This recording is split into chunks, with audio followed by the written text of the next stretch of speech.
Hello, everybody, and welcome back to NCAA 2005. We are here at the end of year number 6 in the Idaho Vandals series, and it's all concluding with our bowl game today against the Missouri Tigers out of the Big 12, not the SEC, the Big 12. Missouri's still in the Big 12, and we are finally playing up against them. I think this is probably our first Big 12 opponent we've had to play. Maybe we've probably thrown in another out of conference in the years that we've seen that I'm forgetting, but this is the first one we've watched, at least I'm pretty sure, against the Big 12. But we've made it to the Holiday Bowl here in Qualcomm Stadium, where the Chargers play, or not anymore. No one plays there. It's gone. It's completely demolished. But I'm pretty sure where San Diego State plays, I think, is on top of it, right? I think they built that on top of where Qualcomm was. Am I mistaken? I think that's where it is. But I think that's where the Holiday Bowl is now. I think it's at Snapdragon, I think. But that's all current history. We're in the olden days, and there's a lot to cover in this episode. So hopefully we can get it all in here. Hopefully there's enough time to squeeze it all in, but there's a big decision that has to be made given some circumstances that I have mishandled, I guess, with the Vandals program, or rather, Tom Lynch has mishandled. We're going to blame the coach here, which is definitely not me. It's not the same person 100%. I'm just a bystander.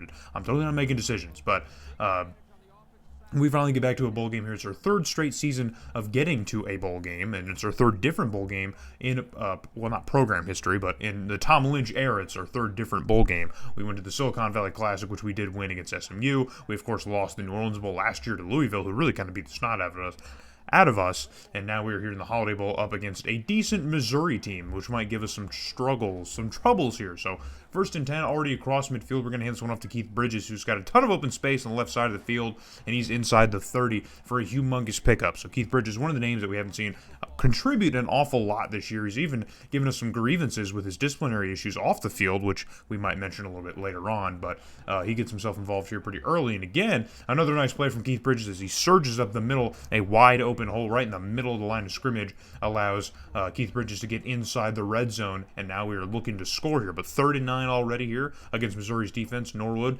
rolls out a little bit here and dumps one off quickly here, and I believe it's Nicholas Bullard who was able to catch that. It was kind of a whole mess of players. It didn't seem like the most open of throwing lanes, but Matt Norwood was able to get it in there. And yeah, look, there was about 2 receivers in the vicinity that thought that they were going to have it, but they ended up not getting it. So it's a 3rd and 9 for Missouri's offense here. Pressure is in the face of their quarterback, Mr. Eric Fletcher, but he's still able to dump this one off. It's a deep shot downfield, and that pass is going to be caught. We might get another look at it here, maybe get a better shot at who exactly was contributing here. So yeah, Eric Fletcher here, the junior from Missouri. Just a prayer of a ball, and that one gets brought down, hauled in by a Missouri receiver, so we will give it to him.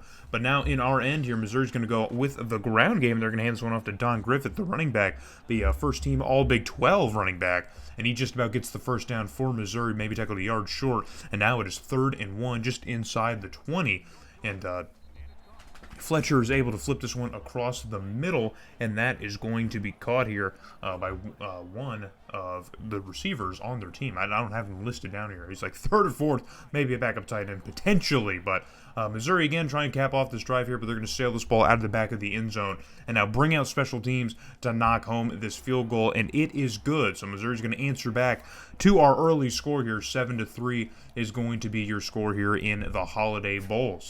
But already moving again on offense on 3rd and 7, just past midfield, and Norwood's going to go the other way with this ball here. It's going to be caught over in double coverage. I think that was quite a lot of coverage here on that side of the field. I don't think it's a part of the field that you needed an awful lot of coverage on, but hey, Missouri was not going to let any holes slip through here in the shallow parts of the field. So Tom Lynch loves to go for it on 4th down in this area here. We are 116th in all of FBS in 4th down percentage, so he loves to go for it on 4th down a lot, especially in these situations, and it never really seems to pan out. I think the percentage is 27%, which is probably going to go down after that play right there as we turn it over on downs. And now Missouri here going to try and pitch it off, but it's actually a trick play as Griffith is going to throw it back to Fletcher, but the pass is errant. It's going further back, and Fletcher's having trouble picking the ball up, and the entire Vandals defense is all over Eric Fletcher. Oh my goodness, what a complete breakdown for the Tigers offense. I'm pretty sure we had all 11 players on defense. Look at this.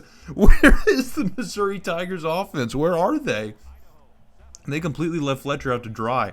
And so that's how the first quarter is going to end, and that's going to set us up in a good position following Missouri's punt. And now Norwood rolls all the way out here on the 50, and he finally dumps it off across the middle, and a huge pickup. And I can't tell, that looked like a 4 on that number. Was that Dylan Barker, the fullback, who caught that? That looked like it was Barker, I think. I think that was Barker. So either way, it's a first down inside the red zone, and Norwood is able to dump this one off to Conrad McNeil, who was able to haul it in here. Actually, it's Nicholas Bullard who was able to catch it, and he gets himself a nice little first down, or first and goal, rather. So, cut to a second and goal here, and Norwood's going to flip this one out quickly to Huber, the tight end, who was able to catch it. There was a linebacker definitely in the area, so Missouri was fully prepared for that play, but for some reason, I don't know. The game was just looking favorably on us, but they definitely had a linebacker in position to make a play, and he just didn't. So that would drive me up a wall, and that's why I don't play these games. I just send them because that would drive me insane.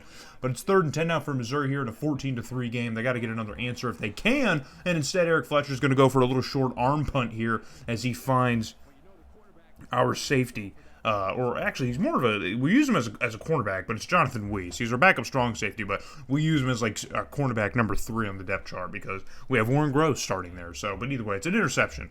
So now the Vandals moving the ball the other way here, and Norwood once again dumping one off across the middle for another solid pickup here to get close to about the 30-yard line, and we are moving on offense rather easily, I would say, in this game. We're moving pretty well. So 1st and 10 here, Norwood back to pass once again. Zips one across the middle, and it's going to be caught once again. I think it's Dylan Barker. I'm pretty sure that's Dylan Barker catching passes here, our fullback out of the backfield. I'm pretty sure that's him catching these balls. So 1st and goal now, and Norwood's going to drop back to pass here. Floats one out to the end zone. It's going to be caught by Huber again, man. So 2 touchdown catches for our starting tight end. You got to love it. You got to love it, man. He's getting himself involved here, and I believe he is a senior, so this could potentially, or I mean, it is his last game. So, but we forced Missouri to punt here still in the second quarter, and now Roderick Williams is going to find some open space along the sideline, surges up the field across the 50, and gets inside the 40 before he's knocked out of bounds, I believe by the punter, to at least save the touchdown, but we are now in great field position after that punt return, and Norwood rolls out here and dumps one across the middle of the field. It's going to be caught for another huge pickup across the middle, and we're going to get ourselves another first down, and Missouri's coach cannot believe it. He's in complete dismay here. He cannot believe what he is seeing as his Tigers defense just cannot seem to stop a runny nose. But now just outside the 20 here, Norwood's going to roll all the way out once again, plant his feet, and send one to the end zone in a whole mess of Tiger defenders. It is, of course, a Vandals receiver who comes down with it in the end zone for another Idaho touchdown. And we're going to need to get another look at this play if at all possible, as Norwood just running the wrong way, man. Running east and west instead of north and south, but he can still find, I believe, Nicholas Bullard. And yeah, it's Nicholas Bullard in the end zone for another Idaho touchdown. So 28-3, the dreaded 28-3, finally rearing its head here in the first half. But with 20 seconds left, Missouri's offense had to give the football back, and Norwood now deep shot downfield, and it's going to be caught by Roderick Williams, the freshman, surrounded by Tigers defenders. Somehow he comes down with it, and Missouri, man, they just do not have an answer right now for a passing game, and our running attack doesn't seem to be able to be stopped either by the Tigers, as Norwood tries to keep it himself here and gets the first down, but he's tackled inbounds. So now we're going to have a little bit of time stoppage for the chains to move with 7 seconds, and we can spike it here, maybe go for the field goal, but Norwood wants to take another shot at it, and he's running for it himself again, and he gets in the end zone, but they're going to say that he had a footstep out of bounds, I think a yard or two short. It looked like a touchdown to me, but they're going to say he stepped out of bounds about a yard or so short. So with 2 seconds, we're going to bring out Norman Mays. We're not going to try and risk it to get into the end zone, already up 28-3, and so we're going to break that 28-3 little score bug right there and get it 31-3 thanks to Norman Mays, as the first half is going to come to a close. So we drop 31. That has to be a season high in year number 6, man. It's got to be, man, because I don't know if we've dropped 31 in any one of these games here so far this season. Here, we've scored 31, obviously, but I don't know if we've dropped 31 and a half so far this season. But there's probably a game that people are screaming right now, like, yes, dude, remember that game? I don't remember that game. It's been a long season.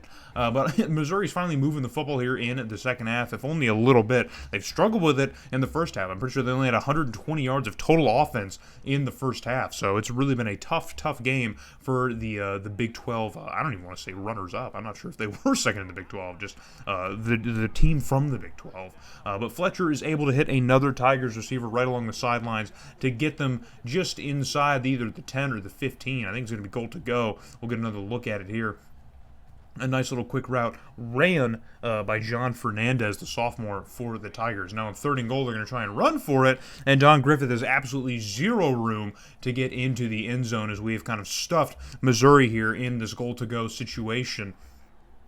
And it was another great play by Bryant Winborn, our linebacker, to contain that run. And so Missouri here, kind of a controversial call, man. They really need to probably go for it. It should be 4-down territory at this point in the game, being down 31-3. But they're going to try and play conservative and go for the points and just make it 31-6. And now we have a 3rd down here in the late in the 3rd quarter, and Matt Norwood's going to get brought down from behind as pressure comes off the edge from Missouri, and that's going to bring up a sack. And now on 4th down, typical situation that Tom Lynch would like to go for, but we're going to see here just how bold he's feeling here in a 31-6 ball game. And he's going to send out Norman Mays to kick off the 4th quarter on a 37-yard attempt, and the kick is up, and it's very sketchy, but it definitely is good. That is a good attempt. It is through the uprights, and so Idaho is going to extend to a 34-6 lead, and that is all that would happen, folks. Nothing else offensively for either team would happen. We would send the backups in, and that would essentially be the ball game. And so we're going to win our 2nd bowl game under Tom Lynch in Idaho.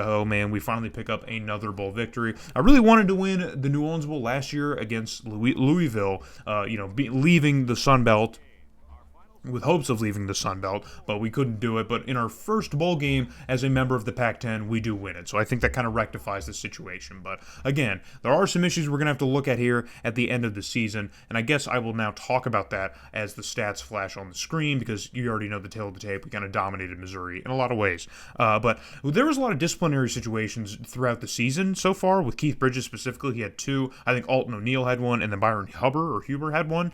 And I used up all the disciplinary points, because remember, we run low in disciplinary points in our budgets. I keep like a 5% budget on disciplinary, and so I keep that budget low, and so I burned through all the points on Keith Bridges' first offense. So we had 3 different instances where players needed to be suspended, and I didn't have any points to spend on it. So we're probably going to be put on probation by the game, by the NCAA. They're going to put us on probation. So we're going to see what that is, and depending on the severity of it, that might determine how the form that the series takes moving forward, because I'm not sure how much I really want to keep doing game by game in a probationary era, because I don't know how good that's going to be.